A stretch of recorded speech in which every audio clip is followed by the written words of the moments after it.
क्या जरूरत थी? कविता जी आप हैं? जी मैं हूँ। आप ही ने हमें फोन करके बुलाया? हाँ, मैंने किया था आप लोगों को फोन। तो बताइए क्या हुआ यहाँ पर? मैं आपको बताता हूँ सर। कविता आप कौन है? मैं अमन, कविता का पति और सूरज का फैमिली लॉयर। सूरज, वही जिसने छलांग लगाकर खुदकुशी की? हाँ वही। कविता जी मैं कह रहा हूँ आपसे, ये फ्लैट पिछले 1 साल से खुला नहीं है। हम आप सीआईडी का वक्त बर्बाद कर रही हैं। वैसे आप कौन है? मैं इस सोसाइटी का सेक्रेटरी। सोसाइटी के सेक्रेटरी है? तो फिर सेक्रेटरी साहब, अगर कविता जी ने किसी को छलांग लगाकर खुदकुशी करते हुए देखा है तो उसकी तहकीकात करना हमारा फर्ज है, समझे आप? आप हमारा वक्त बर्बाद करने की चिंता मत कीजिए। फ्लैट कहाँ है बताइए। जी ये चाबी है आपके पास? जी। तो खोलिए। कविता जी आप देख सकते हैं यहाँ सारा सामान ढका हुआ है। कोई यहाँ कैसे आएगा? यहाँ की साफ सफाई तक नहीं हुई है। सेक्रेटरी साहब, आप थोड़ी देर के लिए अपना मुंह बंद रखेंगे और सीआईडी को अपना काम करने दीजिए, ठीक है? जैसा आप ठीक समझे। हाँ तो कविता ये बताइए, कल रात को आपने सूरज को कहाँ पर देखा? जी वहाँ उस बालकनी में। बालकनी?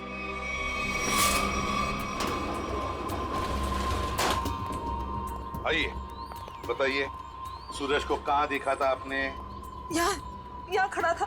यहाँ पर? हाँ जी। और सर ये सब कल की बात नहीं, पिछले कई दिनों से मैं उसे यहीं देख रही हूँ। पर कविता जी ये हो कैसे सकता है? ये फ्लैट को बाहर से ताला लगा हुआ था और ये फ्लैट 6ठे माले पर है। भले ये फ्लैट 6ठे माले पर हो या 7वें माले पर, लेकिन यहाँ पर कोई तो आया था जरूर। कल रात को यहाँ पर कोई था, समझे? पर ये आप इतनी यकीन के साथ कैसे कह सकते हैं? ये मैं नहीं कह रहा हूँ, इस रेलिंग पर जो धूल जमी हुई है ना, ये हमें बता रही है। पर ये हो कैसे सकता है? कोई तो आया था यहाँ पे बालकनी में। ये बालकनी की रेलिंग पे ये मिट्टी देख रहे हो? यहाँ पे मिट्टी साफ है। ऐसा लगता है कोई यहाँ पे था जिसने इस रेलिंग के साथ छेड़छाड़ की। अब आप लोगों को मेरी बात पर यकीन हुआ ना सर? देखा अमन, मैं सच कह रही थी। एक मिनट। अगर किसी ने यहाँ से खुदकुशी की होती तो उसकी लाश कहाँ है? और इतने ऊपर से कूदने के बाद जमीन पर गिरते ही उसका सर फटा होगा, खून निकला होगा। जमीन पर ना उसकी लाश मिली, ना जमीन से खून के निशान। और तो और वॉचमैन तो कुछ देखता। अब हम देख लेंगे और पता भी लगा लेंगे। देख, नीचे चलते हैं।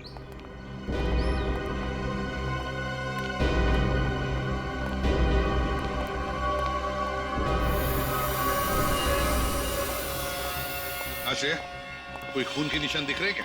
नहीं सर, अब तक तो यहाँ कुछ नहीं मिला है।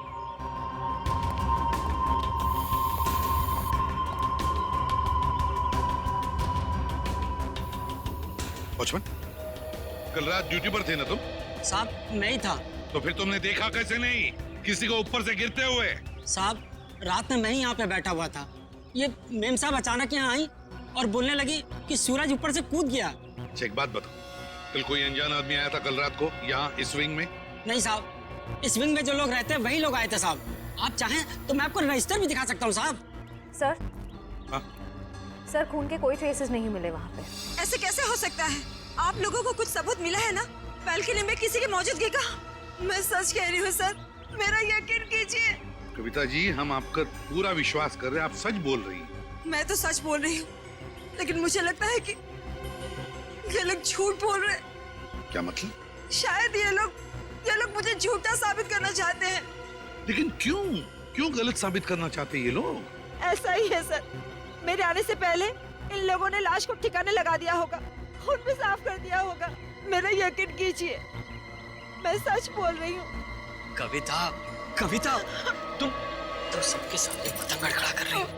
एक मिनट सर, आप नहीं सर, मैं सच बोल रही हूँ। सर आप मेरी पत्नी की बातों को ज्यादा गंभीरता से मत लीजिए। दरअसल उसका दिमागी इलाज चल रहा है। दिमागी इलाज चल रहा है? क्यों, किस लिए? उसे हेलुसिनेशंस होते हैं सर। उसे ऐसे लगता है जैसे सब लोग उसके खिलाफ हैं। और जिस सूरज की वो बात कर रही है ना, उसकी तो 1 साल पहले मौत हो चुकी है। सूरज की मौत 1 साल पहले हुई थी? जी। अच्छा, और फिर भी इस बात का तो नजरअंदाज नहीं कर सकते ना कि आपकी पत्नी कविता ने किसी को ऊपर से छलांग लगाकर खुदकुशी करते हुए देखा है। एक बात बताइए, सूरज की मौत हुई कैसे थी? सर, सूरज ने फ्लैट से कूदकर आत्महत्या कर ली थी। वैसे आप कौन है? मैं सूरज का चचेरा भाई प्रतीक और ये मेरी पत्नी नताशा। एक बात बताइए, सूरज ने आत्महत्या क्यों की? सर सूरज को अपने पिता से बहुत लगाव था और उनकी मौत के बाद उसके पास जिंदा रहने का कोई मकसद ही नहीं बचा था। कविता जी, एक बात बताइए, क्या आपने 1 साल पहले सूरज को कूदते हुए देखा था अपने घर से? तभी मैं इस शहर में नहीं थी सर। मेरे वापस आने के बाद मुझे बताया गया था, लेकिन मुझे यकीन ही नहीं हुआ।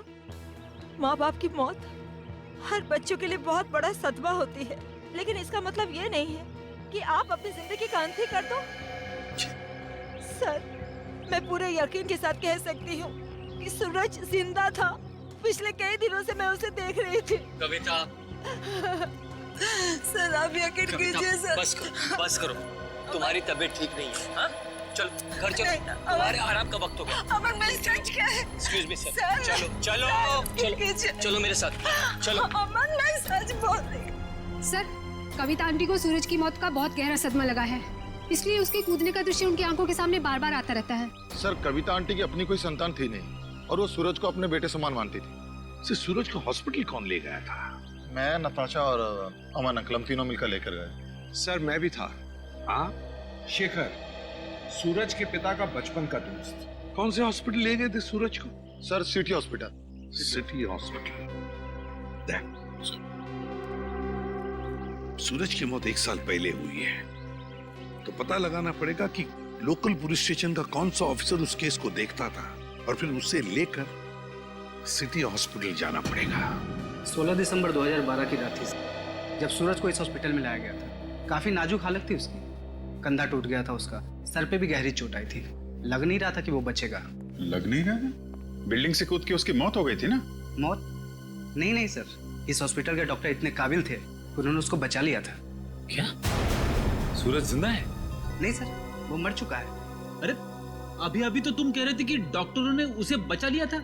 सर वो बच गया था और उसके जीने की पूरी तमन्ना खत्म हो चुकी थी। हॉस्पिटल से ऑपरेशन के 3 दिन बाद ही वो हॉस्पिटल से भाग गया और फिर ओडाला के ब्रिज से जाकर उसने आत्महत्या कर ली। ओडाला ब्रिज? मतलब सूरज की मौत बिल्डिंग से कूदने से नहीं, ओडाला ब्रिज से कूदने से हुई है। मगर सर, सूरज के घर वालों ने हमसे झूठ क्यों कहा? खैर, उसका तो पता हम लोग लगा ही लेंगे। पहले जरा उस डॉक्टर से मिलते हैं जिसने सूरज की जान बचाई थी। सूरज का ऑपरेशन डॉक्टर रेणुका ने ही किया था। डॉक्टर रेणुका? जरा बुलाइए उन्हें। पर अब डॉक्टर रेणुका इस हॉस्पिटल में काम नहीं करती हैं। काम नहीं करती? क्या मतलब? सर, जिस दिन सूरज हॉस्पिटल से भाग गया था उस दिन डॉक्टर रेणुका भी हॉस्पिटल में आखिरी बार ही दिखी थी। सर, हो सकता है डॉक्टर रेणुका ने ही मदद की हो सूरज की हॉस्पिटल से भागने में, क्योंकि इतनी गहरी चोट लगने के बाद कोई आदमी अकेले तो भाग नहीं सकता। ठीक कह रहे। जब सूरज का ऑपरेशन हो रहा था तो आप भी थी ना ऑपरेशन थिएटर में? हाँ सर, सूरज का बच पाना तो लगभग असंभव था, मगर डॉक्टर रेणुका ने तो कमाल कर दिखाया। उन्होंने सूरज की जान बचा ली। हॉस्पिटल में सब लोगों ने उनकी तारीफ भी की थी। जब सूरज इतना घायल था तो वो हॉस्पिटल से भागा कैसे? आपके हॉस्पिटल की सिक्योरिटी ठीक नहीं लगता है? पता नहीं सर कैसे भाग गया। डॉक्टर रेणुका ने तो उन्हें नींद का इंजेक्शन भी दिया था। लगभग 3 घंटे तक तो उन्हें होश ही नहीं आना चाहिए था। ठीक है, आप जरा हमें रेणुका जी के सारे डिटेल्स दीजिए, सारे रिकॉर्ड्स। ओके ओके सर, मैं अभी लेकर आती हूँ। रेडी? पता करो उस रात सिक्योरिटी में कौन था, लेके आओ। सचिन, आप इनके साथ होडाला ब्रिज जाओ, देखो कहां से छलांग मारी थी उस सूरज ने। आइए।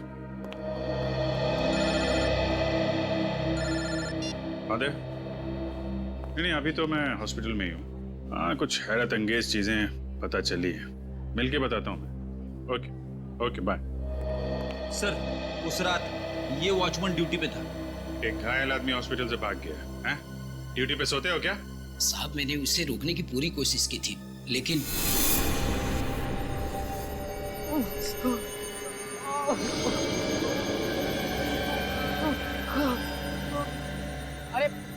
अरे साहब, आप कहाँ जा रहे हैं? अपने काम से काम रख। ऐसे मैं आपको नहीं जाने दे सकता साहब। मेरे बीच में हट जा वरना तेरी जान ले लूंगा। और साहब ये कहाँ से उठाया आपने? नहीं, मैं आपको नहीं जाने दे सकता। ये देखिए साहब, उस चोट का निशान आज तक है। सूरज ने होडाला ब्रिज से कूद के आत्महत्या की, और ये बात उसके घर वालों ने हमसे छुपाई है। कोई तो ऐसा राज है जिस पर वो लोग पर्दा डालने की कोशिश कर रहे हैं। क्या सूरज की मौत बिल्डिंग से कूदने से नहीं बल्कि होडाला ब्रिज से छलांग लगाने से हुई थी? और इतनी बड़ी बात तुम लोगों ने मुझसे क्यों छुपाई? सिर्फ आप ही से नहीं कविता जी, इतनी बड़ी बात सीआईडी से भी छुपाई गई है। कानून से कोई बात तब छुपाई जाती है जब जुर्म के ऊपर पर्दा डालने की कोशिश की जा रही हो। हाँ? वो ये बात हमने कविता से इसलिए छुपाई थी, हम नहीं चाहते थे कि कविता सूरज के वापस लौटने की झूठी उम्मीद में जिए। जी हाँ सर, मौत बिल्डिंग से कूदकर हुई हो या फिर ओडाला ब्रिज से छलांग लगाकर, सच तो ये है कि सूरज अब कभी भी लौटकर वापस हमारी जिंदगी में नहीं है। माना सूरज ने होडाला ब्रिज से नीचे छलांग लगाई, मगर किसी को उसकी लाश मिली? तो आप लोग इतने यकीन के साथ कैसे कह सकते हैं कि सूरज मर चुका है?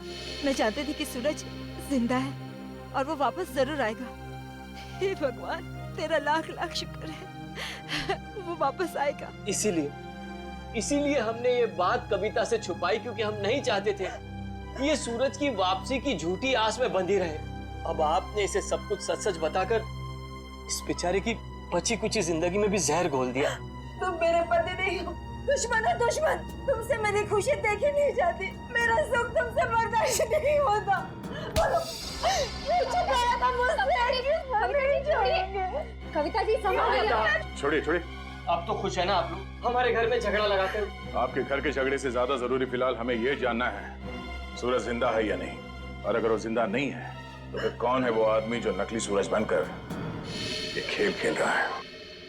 अच्छा,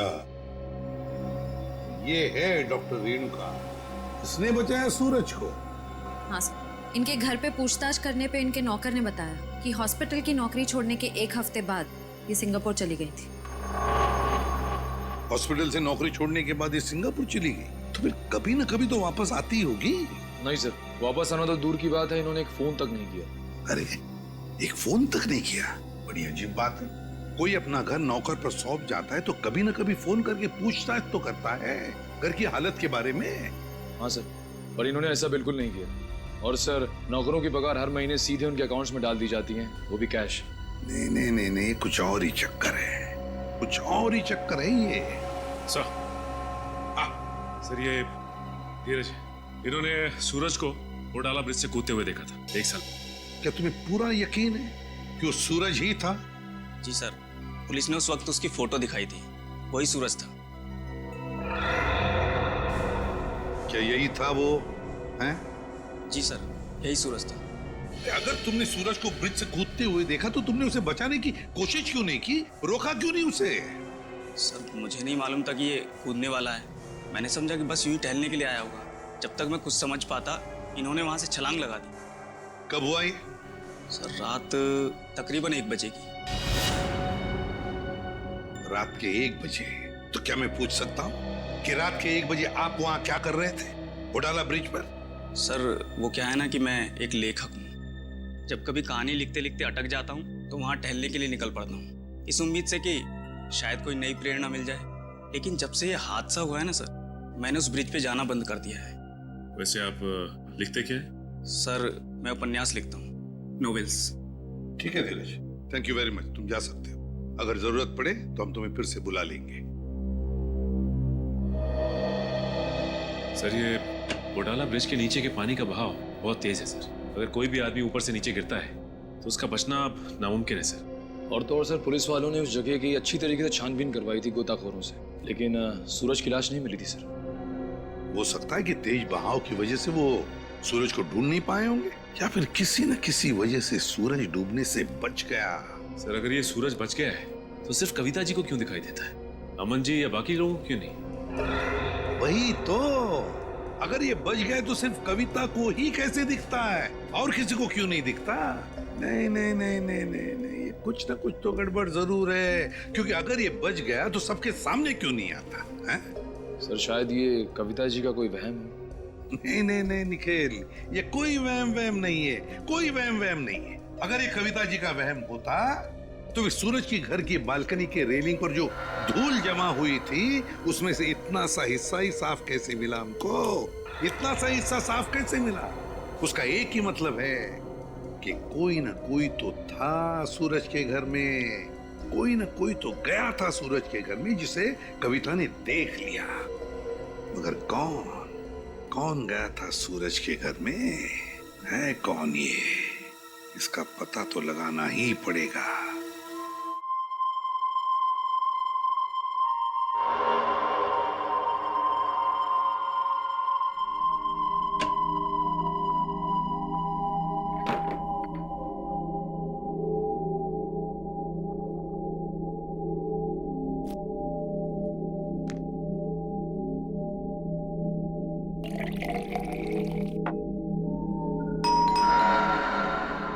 इस वक्त कौन हो सकता है?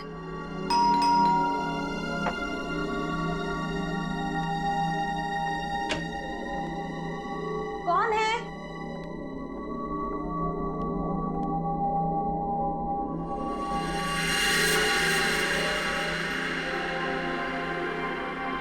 सूरज, सूरज, आज सबके मुंह पे ताला लग जाए।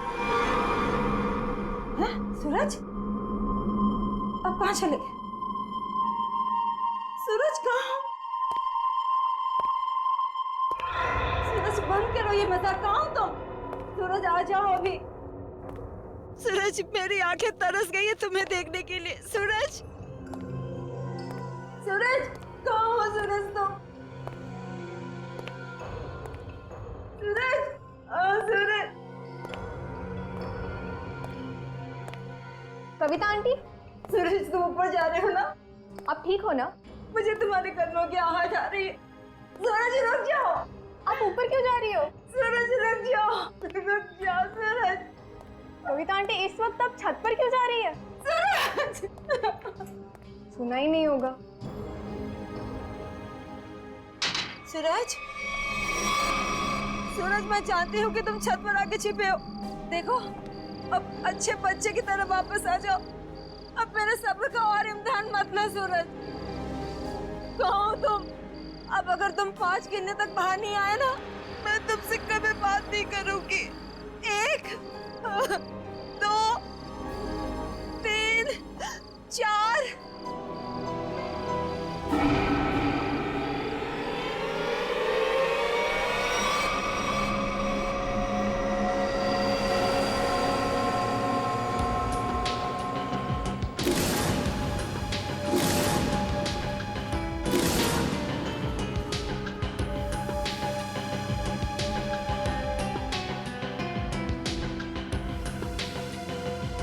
तुम इस विंग के वॉचमैन हो ना?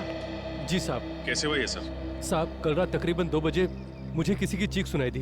देखा तो कविता मैम साहब लहूलुहान जमीन पर पड़ी हुई थी। सर, मैं सोच भी नहीं सकता था कि सूरज के गम में कविता आत्महत्या। पता नहीं आजकल के लोग इतना कमजोर क्यों हो गए। दुख बर्दाश्त करने की किसी में भी शक्ति नहीं रही। सर, सही है, देखिए।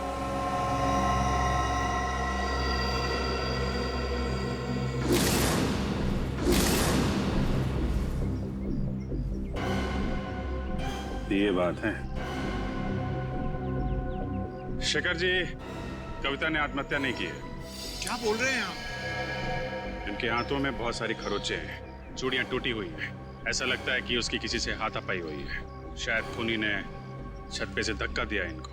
ऐसे ये बताइए कि आप में से किसी ने भी कविता जी को छत पे जाते देखा क्या? हाँ सर, मैंने देखा था। वो ऊपर जा रही थी सीढ़ियों से। मैंने उन्हें आवाज भी दी थी, पर उन्होंने सुना नहीं। कविता जी अकेले छत पे जा रही थी या उनके साथ में कोई और भी था? वो अकेली थी सर, और वो बार बार सूरज का नाम ले रही थी सर।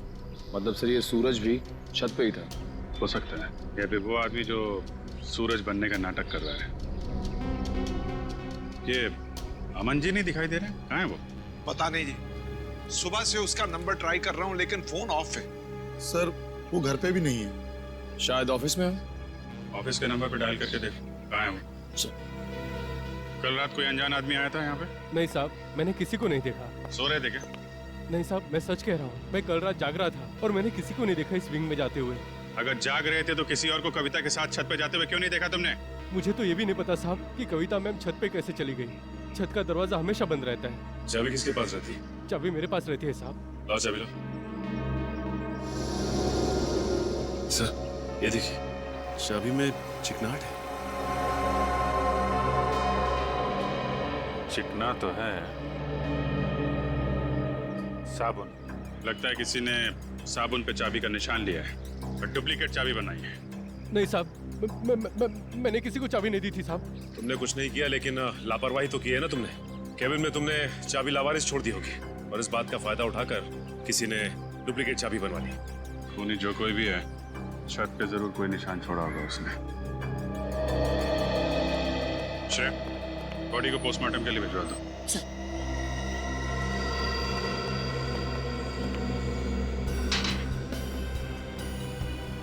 यहाँ से गिरी है।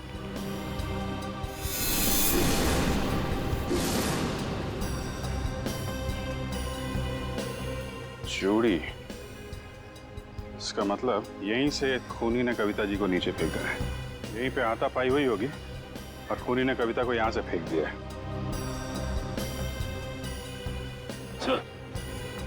ये देखिए जूते के निशान, जरा नाप के देखो। इसका मतलब खूनी 10 या 11 नंबर के जूते पहनता होगा। लेकिन सर ये भी तो हो सकता है कि ये जूता खूनी का ना हो और किसी ऐसे आदमी का हो जो इस बिल्डिंग में रह रहा हो। सचिन वॉचमैन बता रहा था ना, दरवाजे पे ताला लगा रहता है और उस चाबी पे भी साबुन लगा हुआ है।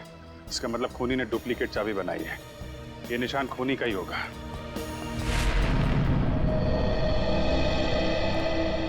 क्या पता चला ऑफिसर? सर उनके ऑफिस ने बताया कि अमन जी कल दिल्ली जाने वाले थे कॉन्फ्रेंस के लिए, लेकिन वो दिल्ली पहुंचा ही नहीं। दिल्ली पहुंचे ही नहीं? हाँ सर, उनकी फ्लाइट की टिकट ही बुक थी, लेकिन वो मुंबई एयरपोर्ट तक ही नहीं पहुंचे। सर कहीं ऐसा तो नहीं कि अमन जी ने ही कविता जी को? कैसी बात कर रही हैं आप? अमन कविता से बहुत प्यार करता था और वो कविता के लिए अपनी जान तक दे सकता था। ऐसी बात है तो फिर अमन गायब क्यों हो गया?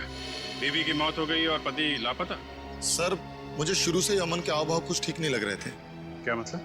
सर, अमन जी शुरू से ही हमारे परिवार के वकील रह चुके हैं। सूरज के माता पिता की मौत के बाद उन्होंने कभी किसी को बताया ही नहीं कि जायदाद का बंटवारा कैसे होगा। सर मुझे लगता है अमन के दिल में खोट है, वो खुद ही सारी जायदाद हड़पना चाहता है। और हो सकता है कविता आंटी को सूरज बन के डराने के खेल में उन्हीं का हाथ हो। खैर अमन इसमें शामिल है कि नहीं ये तो हम लोग पता लगा ही लेंगे, लेकिन ये बात तय है कि ये सारा खेल जायदाद की वजह से ही रचा जा रहा है। सूरज अगर बिल्डिंग में आया था तो आसपास जरूर किसी ने देखा होगा। हाँ सर, सामने पान की दुकान है सर। अरे भाई सुनो, आइए साहब, 4 पान लगा देता हूँ। मैडम के लिए मीठा पान, चेरी वाला। अरे नहीं, पान बाद में खाएंगे, थोड़ी बात कर लेते हैं पहले। हाँ जी, कहिए। अच्छा ये बताइए कि आपकी दुकान कितने बजे तक खुली रहती है? सुबह 9 से रात के 11 बजे तक। क्या आपने इस आदमी को कल इस इलाके में देखा था? अरे आप लोग तो ऐसे बातें कर रहे हैं जैसे आप लोग सीआईडी वाले हैं। ठीक पहचाना आपने? अरे आप तो सचमुच में सीआईडी वाले हैं। देखा था इसको? जी साहब, कल रात को इस आदमी को देखा था। ठीक से याद है तुम्हें? कोई धोखा तो नहीं हो रहा? जी साहब, मेरी नजर 6x6 की है, कभी धोखा नहीं खाती। मतलब सर सूरज जिंदा है? इसका मतलब वो जो जूतों के निशान हमें बिल्डिंग की छत पे मिले थे वो सूरज के थे और उससे नहीं कविता को मारा है। मतलब सर ये जुर्म अमन और सूरज दोनों मिलके कर रहे हैं। ये भी तो हो सकता है कि कविता जी का खून सूरज ने किया और अमन को जबरदस्ती ले गया अपने साथ। लेकिन सर कविता जी तो सूरज के लिए उनकी माँ की तरह थी, फिर उन्होंने कविता जी को छत से क्यों गिराया? साहब, क्या इस आदमी ने किसी को छत से धक्का दे दिया? शायद किसी का खून किया है इसने। और कुछ जानते हो इस आदमी के बारे में? जी साहब, इसने अपनी कार गलत जगह पार्क की थी। टोइंग वाला आया और कार उठा के लेके चला गया। कहाँ पे पार्क की थी गाड़ी? वहाँ साहब, वहाँ खड़ी थी। XYZ 040925। पता लगा किसके नाम पे रजिस्टर्ड है ये कार? अच्छा वो सर इस सूरज का ठिकाना मिल गया, वरना ये आदमी तो अपनी टो हुई गाड़ी लेने भी नहीं आया। और आता भी कैसे? चोरी की गाड़ी जो थी एक एक कदम फूक फूक के रख रहा है ये सूरज। हाँ सर, और छुपने के लिए भी उसने एक ऐसा ठिकाना चुना जो एक एनआरआई का। हाँ, एक एनआरआई का, एक ऐसा आदमी जो महीनों तक अपनी घर की हालत देखने के लिए आता तक नहीं। यहाँ पे ताला लगा हुआ है। बोल दो।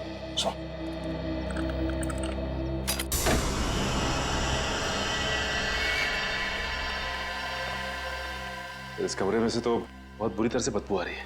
ऐसा लगता है जैसे कोई लाश है। कोई लाश ही सड़ी है इस घर में। ढूंढो, देखो कहाँ पर है वो लाश।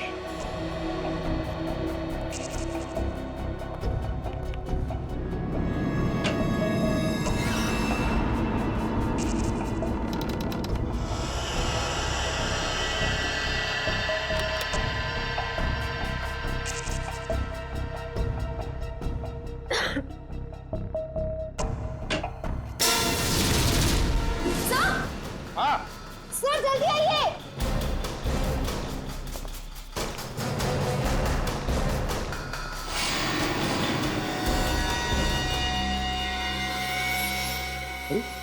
तो रेणु कहाँ है?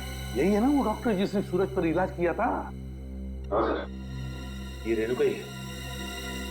लेकिन सर इसके नौकर ने तो बताया था कि रेणुका सिंगापुर गई। जरूर रेणुका ने झूठ कहा था अपने नौकर को कि वो सिंगापुर जा रही है। सर ये देखिए, गले पे निशान। ऐसा लगता है किसी तार से गला घोंट के मारा गया है। बिल्कुल पतला सा था, और जिस तरह से बदबू आ रही है, जिस तरह से ये लाश सड़ी है, लगता है 2-3 दिन तो हुए हैं इस खून को। सर ये देखिए, उसके हाथ पे भी निशान है। वो इधर सर ये निशान इस चीज का हो सकता है। ये निशान लगता है किसी रस्सी वस्सी से होते हैं ना निशान, खींचते वक्त वैसे लगते हैं ये निशान। ढूंढो जरा इस कमरे में, जो भी चीज है, जिस चीज से ये निशान बना है, यही कहीं मिलना चाहिए।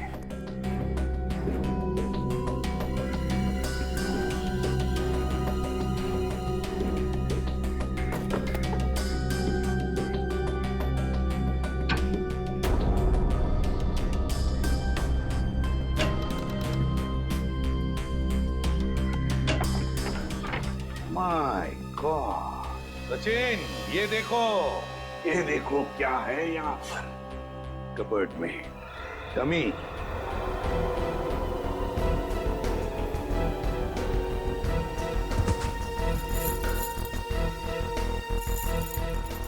कैरबिनेर और रस्सी भी। सचिन, लगता है रेणुका के हाथ पर जो निशान है ना, शायद इस रस्सी की वजह से ही है, खींचते हुए। ये देखो ऐसे। हाँ सर, लेकिन सर ये सारी की सारी चीजें इस घर में क्या कर रही हैं? क्योंकि ये सब चीजें तो शूटिंग में इस्तेमाल की जाती हैं, हार्नेस बांधने के लिए। याद है सचिन, सूरज के घर की बालकनी की रेलिंग पर बहुत सारी धूल जमी हुई थी, लेकिन एक जगह पर इतना सा हिस्सा साफ था। जरूर इस रस्सी की वजह से ही होगी वो जगह साफ। मतलब सर ये सूरज का बालकनी से कूदना कविता जी का वहम नहीं था, बल्कि रेणुका और सूरज दोनों की मिलीजुली साजिश थी। बिल्कुल सचिन, ऐसा ही होगा। हुआ ये कि सूरज जब अपने घर में आया तो कविता ने उसे सामने से देख लिया। फिर सूरज और रेणुका ने मिलकर इस डमी को अपनी बालकनी से नीचे फेंक दिया। तब कविता को शायद ऐसे लगा कि सूरज अपनी बालकनी से कूद पड़ा, तो वो अपने पति के साथ नीचे दौड़ कर आई और यहाँ सूरज और रेणुका इस डमी को ऊपर खींचने लगी इस रस्सी से, और इसीलिए खींचने की कोशिश में रस्सी के जख्म के निशान रेणुका के दोनों हाथों पर आ गए। मगर सर ये सारा का सारा प्लान रेणुका और सूरज का था। एक बात समझ में नहीं आई, ऐसी क्या मजबूरी आई सूरज के सामने कि उसे रेणुका को मारना पड़ा? शायद रेणुका सूरज को ब्लैकमेल कर रही थी। Double game. काम करो, इस रेणुका के सारे फोन रिकॉर्ड्स चेक करो, सारे फोन रिकॉर्ड्स, और साथ में ये भी पता लगाओ कि ये डमी, ये कैरबिनेर और ये रस्सी। रेणुका के कॉल रिकॉर्ड से दूध का दूध और पानी का पानी हो गया सर। क्या पता चला फोन रिकॉर्ड से? ये देखिए सर, पिछले 1 साल में रेणुका को सबसे ज्यादा कॉल इस नंबर से आया सर, और ये नंबर अमन जी का है। हाँ, सबसे ज्यादा फोन अमन से आए हैं। तो क्या अमन हमसे झूठ बोल रहा है? कहीं अमन भी तो मिला नहीं इसमें? हो सकता है सर, हो सकता है कि अपनी बीवी की मानसिक स्थिति का फायदा उठाया उसने और ये सारा ड्रामा रचा सूरज का, ताकि वो अकेले उसकी प्रॉपर्टी का हकदार बन जाए। सर एक बात मेरी समझ में नहीं आ रही है, वो सूरज जिसे उस पान वाले ने देखा था, वो असली सूरज था या नकली? वो असली भी हो सकता है श्रेया। भले ही सूरज ने होडाला ब्रिज से छलांग लगाई, मगर उसकी लाश कहाँ मिली है किसी को? अब तक किसी को भी उसकी लाश नहीं मिली है। लेकिन सर सूरज को तो काफी लगाव था कविता जी से, तो वो ऐसी हरकत क्यों करेगा? कहीं ऐसा तो नहीं कि ये सूरज नकली है? आद्या, क्या? Great work Sachin. पता चल गया उस दुकान का जहां से वो डमी खरीदा गया था। अब पता चलेगा कि असली सूरज कौन था और नकली सूरज कौन। सर हीरोइन की वीक्स तो मैं आपको 20 तरह की भिजवा सकता हूँ सर। आप सुनिए तो सर, पर आपकी एक्ट्रेस इतनी सनकी है, उसे एक भी वीक पसंद नहीं आता सर। हाँ ठीक है, भिजवा तो दूंगा, पर हाँ हर वीक का 1500 रुपया लगेगा डिपॉजिट के तौर पर। मंजूर है? Okay sir. क्या भाई साहब, मेरे लायक भी कोई विग है क्या? क्यों नहीं सर, 1 मिनट। हाँ सर, आपकी पर्सनैलिटी को देख के ये विग जचेगा सर। नहीं, मेरे हिसाब से इनके ऊपर ये ये विग सूट करेगी और मेरे ऊपर ये वाली, और फ्रेडी तुम्हारे ऊपर ये थोड़े लंबे बाल चाहिए ना, इनके ऊपर ये वाला चचेगा। सर ये कैसा मजाक है? मजाक नहीं, हम लोग सीआईडी से हैं। सीआईडी? जी हाँ। कौन आया था इनमें से आपके पास? नहीं सर, कोई नहीं आया था सर। ध्यान से देखो, हो सकता है इनमें से कोई आदमी ये डमी लेने आया हो। हाँ सर, ये डमी तो वो आदमी किराए पर लेकर गया था सर, और वापस आ ही नहीं सर। कौन था वो आदमी? सर एक मिनट, मैं देख के बताता हूँ। मिल गया, धीरज नाम था उसका सर। सर उस आदमी का नाम भी तो धीरज था ना, जिसने सूरज को ब्रिज से कूदते हुए देखा था। अच्छा भाई साहब, ये उस आदमी के चेहरे पे कोई कटा हुआ निशान था क्या? हाँ सर, ऐसा ही कटा हुआ निशान था सर। तो ये धीरज भी शामिल है इस षड्यंत्र में, अमन और रेणुका के साथ। रेडी, पता लगाओ इस धीरज का मोबाइल इस वक्त कहाँ पे है। अरे वो पिक्चर देखी है मैंने यार, बहुत घटिया है। अरे क्या बात कर रहा है यार, वो पिक्चर इतनी घटिया कैसे हो सकती है? भाई उसका डायरेक्टर जाना माना है और गाने जबरदस्त, एकदम जबरदस्त हैं। कानून के गाने भी बहुत जबरदस्त होते हैं। कानून के गाने? आप लोग अरे अभी गाना शुरू नहीं किया, कहाँ जा रहे हो? अरे सुनो तो। अरे अब सीधे सीधे बता ना। बताता हूँ। सूरज के ब्रिज से गिरने की मैंने मनगढ़ंत कहानी सुनाई थी। क्यों बनाई थी? क्योंकि मुझे इस काम के लिए 1 लाख रुपए दिए गए थे। 1 लाख रुपए? किसने दिए थे? उसका नाम है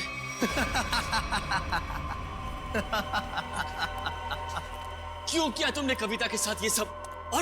और मुझे यहाँ इस तरह बांध कर तुम्हें क्या मिलेगा? सुकून, ढेर सारा सुकून। ठीक उसी तरह जिस तरह मौत की दुनिया से निकलकर जिंदा लोगों की दुनिया में आकर मिलता है, वो सुकून। बकवास बंद करो। ना तुम कभी मरे थे और ना ही तुम सूरज हो। बहरूपिये हो तुम, बहरूपिये। अरे बाप रे, तुम्हें तो सब पता है। क्या है ना कि इतनी बातें जानना तुम्हारी सेहत के लिए ठीक नहीं है, तो मैं सोच रहा हूं तुम्हारी सारी तकलीफें मैं दूर कर ही देता हूं। ये क्या कर रहे हो तुम? रुक जाओ जतिन, इसकी टिकट काटने से पहले इसे देख लेने दो कि ये सारा खेल किसका रचा हुआ है। तुम? हाँ मैं कभी सोच भी नहीं सकता था कि इस सब के पीछे तुम हो। तुम्हारे सोचने की शक्ति वैसे भी कभी कुछ खास रही नहीं, और अब अपने जीवन के आखिरी पलों में अपने दिमाग पर जोर डालना बंद करो। हम ही सब कुछ आपको बता देते हैं। क्यों जतिन? क्या है ना कि तुम्हारे मरने के बाद मैं कोर्ट जाऊंगा, सूरज बनकर सरकारी कागजों पर दस्तखत करूंगा। फिर क्या है, सारी जायदाद हमारी। क्यों बॉस? अरे तुम लोगों को प्रॉपर्टी चाहिए थी तो मुझसे पहले ही कह देते। कविता की जान लेने की क्या जरूरत थी? बहुत अफसोस है कविता की मौत का। जतिन चलो अब देर मत करो, इसे भी भेज दो कविता के पास, भेज दो। Yes boss.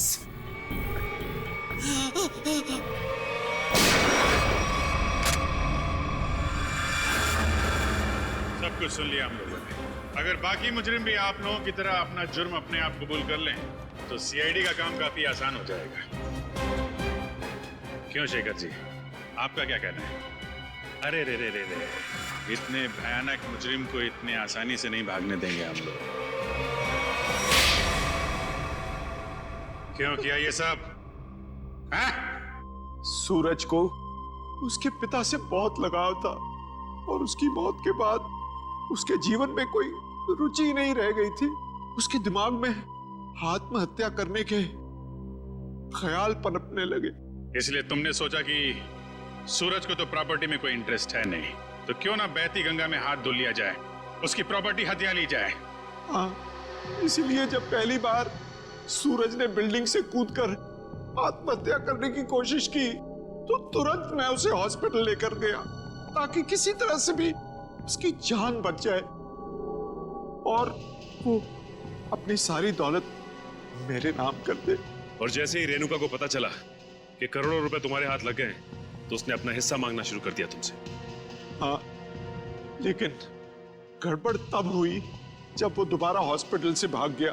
मैंने और रेणुका ने बहुत ढूंढा उसे, और तब हमने देखा कि सूरज, सूरज नहीं, सूरज मेरा पीछा मत करो, मेरे पीछे मत आओ, मेरा मर जाना है, ठीक है? नहीं, मुझे दोबारा बचाने की कोशिश मत करो। नहीं सूरज, ऐसा बर्ताव मत करो। किसी एक आदमी के चले जाने से जिंदगी खत्म नहीं हो जाती। वो मेरे पापा थे, पापा। तुम लोग क्या समझोगे मेरे पापा के बारे में? नहीं सूरज, नहीं नहीं नहीं, मुझे छोड़ दो। मुझे अगर तुम दोनों में से किसी ने भी कूदने से रोका तो मैं अपनी जान ले लूंगा, मैं अपनी जान ले लूंगा, मैं अपना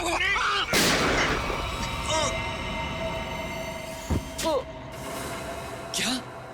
सूरज को तुमने मार डाला? जानबूझकर नहीं मारा, गलती से गोली चल गई थी और फिर उसकी लाश को हमने नीमवाड़ी के जंगल में दफना दी।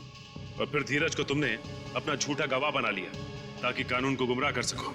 हाँ, और जब हमें जतिन मिला जो सूरज का हम शक्ल था, तो मुझे ऐसा लगा कि शायद कुदरत यही चाहती है कि मैं करोड़ों का मालिक बनूं, वरना ऐसा संयोग क्यों होता? कुछ संयोग इसलिए होते हैं कि ताकि अपराधियों को उनके किए हुए की सजा मिल सके। तुम दोनों फांसी की तैयारी करो, फांसी होगी तुमको, फांसी।